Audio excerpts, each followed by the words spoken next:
শুক্রবার ইসরায়েল যখন ইরানে হামলা করে তখন তাদের লক্ষ্যবস্তু ছিল ইরানের পরমাণু গবেষণা কেন্দ্র, সেনাঘাঁটি, বেশ কিছু সামরিক স্থাপনা। এই হামলায় ইরানের কয়েকজন হাই প্রোফাইল কর্মকর্তা মারা গেছেন। পাশাপাশি ইরানের পরমাণু কার্যক্রমের সাথে জড়িত অন্তত 6 জন বিজ্ঞানী মারা গেছেন বলে জানা যাচ্ছে। অপরদিকে ইরান 2 ধাপে ব্যালিস্টিক মিসাইল, তারপর তৃতীয় ধাপে ড্রোন ও ক্রুজ মিসাইল নিক্ষেপ করেছে ইরানের সেনারা। কিন্তু প্রশ্ন হলো, এক প্রান্তে ইরান আর এক প্রান্তে ইসরায়েল, মাঝখানে ইরাক, সিরিয়া, জর্ডান, সৌদি আরব, প্রায় 1724 কিলোমিটারের বিশাল দূরত্ব। তারপরেও নিজ দেশ থেকে ইরান ইসরায়েলে হামলা করেছে, আবার ইসরায়েল ইরানে হামলা করেছে। কিন্তু কিভাবে? মূলত ইরান ছুড়েছে MRBM বা মধ্যপাল্লার ব্যালিস্টিক ক্ষেপণাস্ত্র, যেগুলো 2000 কিলোমিটার দূরের লক্ষ্যবস্তুকেও আঘাত হানতে পারে।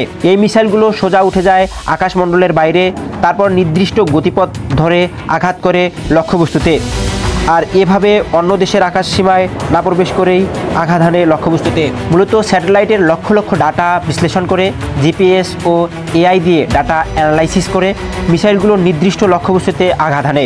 ইসরায়েল 2000 কিলোমিটার দূর থেকে একটি বহুতলা বিল্ডিংয়ের একটি ফ্লোরের একটি ঘরের একজন মানুষের উপর আঘাত হানতে সক্ষম হয়েছে। এতে বলা চলে আগামীর যুদ্ধ ডাটা বিশ্লেষণের যুদ্ধ, আগামীর যুদ্ধ প্রযুক্তির যুদ্ধ।